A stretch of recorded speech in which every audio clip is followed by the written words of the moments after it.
Bismillahirrahmanirrahim. Introductory Circuit Analysis by Boylested. ইনশাআল্লাহ আমরা আমাদের এই লেকচারে ভোল্টেজ এবং ভোল্টেজ সম্পর্কিত কিছু ম্যাথমেটিক্যাল প্রবলেম নিয়ে আলোচনা করব। এছাড়াও আমাদের এই আলোচ্য বিষয়ে পটেনশিয়াল ডিফারেন্স এবং ইলেকট্রোমোটিভ ফোর্স নিয়েও আলোচনা রয়েছে।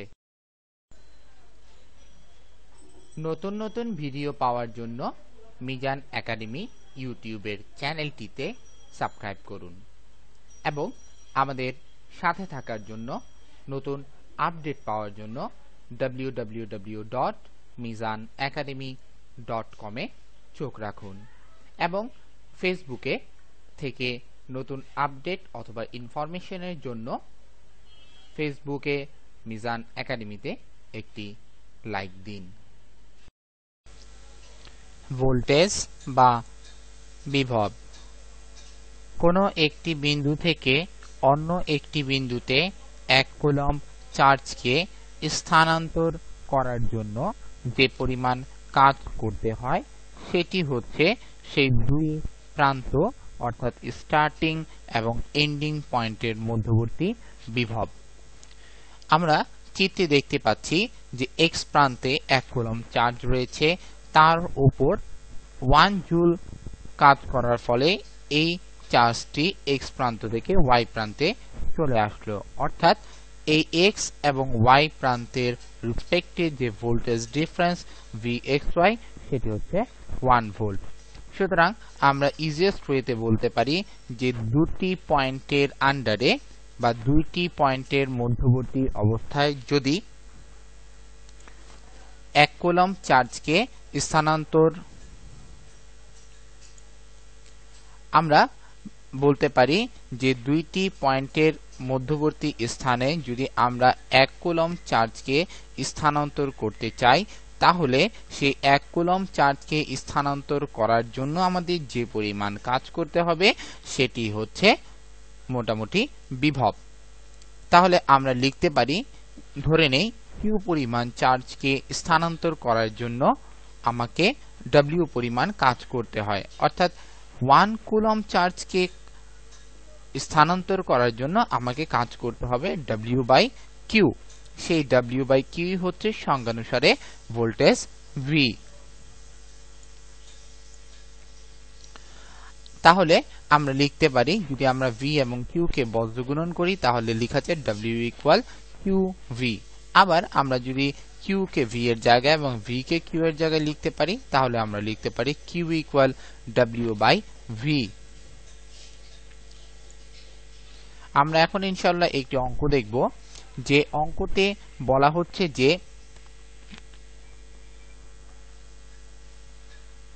20 কুলম্ব চার্জকে একটি পয়েন্ট থেকে অন্য একটি পয়েন্টে স্থানান্তর করার জন্য 60 জুল এনার্জি বা কাজ খরচ হয়েছে বা শক্তি খরচ হয়েছে। তাহলে এই দুই প্রান্তের অন্তর্গত বিভব পার্থক্য বা পটেনশিয়াল ডিফারেন্স কত? আমরা একটু আগেও ইকুয়েশন দেখে এসেছিলাম যে v = হচ্ছে w/q। তাহলে w হচ্ছে কাজের পরিমাণ যেটা হচ্ছে এনার্জির সমান। সুতরাং এখানে লেখা আছে এনার্জির পরিমাণ 60 জুল, তাহলে w 60 জুল এবং q যেটা সেটা লেখা আছে হচ্ছে 20 কুলম্ব। তাহলে আমরা q এর জায়গায় লিখলাম হচ্ছে 20 কুলম্ব। তাহলে আমরা যদি ডিভাইডেড দিই আমাদের রেজাল্ট আসে 3 ভোল্ট। এটাই হচ্ছে আমার বিভব। পরের एग्जांपल 2.4 এ আমরা দেখতে পাচ্ছি এখানে আমাদেরকে যা বের করতে বলা হচ্ছে সেটা হচ্ছে কাজের পরিমাণ বা এনার্জি, কি পরিমাণ এনার্জি খরচ হয়েছে তার পরিমাণ। এটা হলো যে 50 মাইক্রোকুলম্ব চার্জকে আমরা 6 ভোল্ট পটেনশিয়াল ডিফারেন্স বিশিষ্ট এরিয়াতে যদি মুভ করতে চাই তাহলে আমাকে কি পরিমাণ শক্তি খরচ করতে হবে সেটা। তাহলে w = qv। আমরা একটু আগেও দেখেছি কাজ বা শক্তি সমান সমান হচ্ছে চার্জ এবং হচ্ছে বিভব পার্থক্যের গুণফল। তাহলে চার্জ সমান সমান কত? 50 মাইক্রোকুলম্ব। তাহলে 50 × 10⁻⁶ কুলম্ব ইনটু হচ্ছে v হচ্ছে 6 ভোল্ট। আমরা ক্যালকুলেশন করলে আমাদের রেজাল্ট পাচ্ছি আমরা 300 × 10⁻⁶ জুল, অর্থাৎ 10⁻⁶ মানে হচ্ছে মাইক্রো। তাহলে আমরা লিখতে পারি 300 মাইক্রো। পটেনশিয়াল একটি পয়েন্টের সাপেক্ষে অন্য একটি পয়েন্টের ভোল্টেজকেই একটি ইলেকট্রিক্যাল সিস্টেমে আমরা পটেনশিয়াল বলে থাকি। মূলত যে পয়েন্টের পার্সপেক্টিভে আমাদের চিন্তা করতে হয় সেই পয়েন্টটাকে আমরা অলওয়েজ গ্রাউন্ড ধরে আমরা ক্যালকুলেশন করে থাকি এবং সেই গ্রাউন্ড পয়েন্টে ভোল্টেজ বা পটেনশিয়াল অলওয়েজ 0 ধরা হয়। পটেনশিয়াল ডিফারেন্স দুটি পয়েন্টের অন্তর্গত যে ভোল্টেজ তাদের ডিফারেন্স বা পার্থক্যকেই পটেনশিয়াল ডিফারেন্স বলা হয়। উদাহরণস্বরূপ একটি পয়েন্টের ভোল্টেজ 5 ভোল্ট এবং অন্য একটি পয়েন্টের ভোল্টেজ হচ্ছে 2 ভোল্ট, তাহলে এদের মধ্যবর্তী পটেনশিয়াল ডিফারেন্স হচ্ছে 5 - 2 ভোল্ট ইকুয়াল হচ্ছে 3 ভোল্ট। ভোল্টেজ যে একটি আইসোলেটেড বা অন্তরিত সিস্টেমের মধ্যে একটি গ্রাউন্ডের সাপেক্ষে যদি আমরা অন্য একটি পয়েন্টের যে বিভব রয়েছে সেটি মূলত আমরা ভোল্টেজ বলতে পারি, যেখানে গ্রাউন্ড মূলত 0 ভোল্ট। পটেনশিয়াল এবং ভোল্টেজের মধ্যে তেমন একটি ডিফারেন্স নাই বললেই চলে।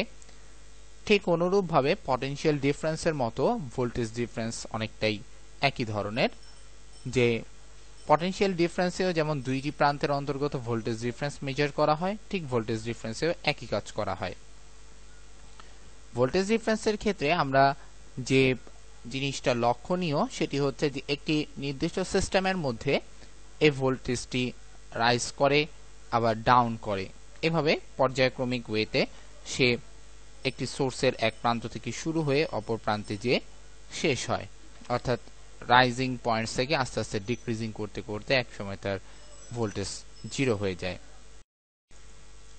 ইলেকট্রোমোটিভ ফোর্স বা ইএমএফ দুইটি পয়েন্টের মধ্যে যদি আমরা ভোল্টেজ ডিফারেন্স রাখি অর্থাৎ বিভব পার্থক্য রাখি, তাহলে এর মধ্যে থেকে ইলেকট্রন ফ্লো হওয়ার কথা। কিন্তু ইলেকট্রন ফ্লো হওয়ার জন্য কিছু ফোর্স অ্যাপ্লাই করা জরুরি।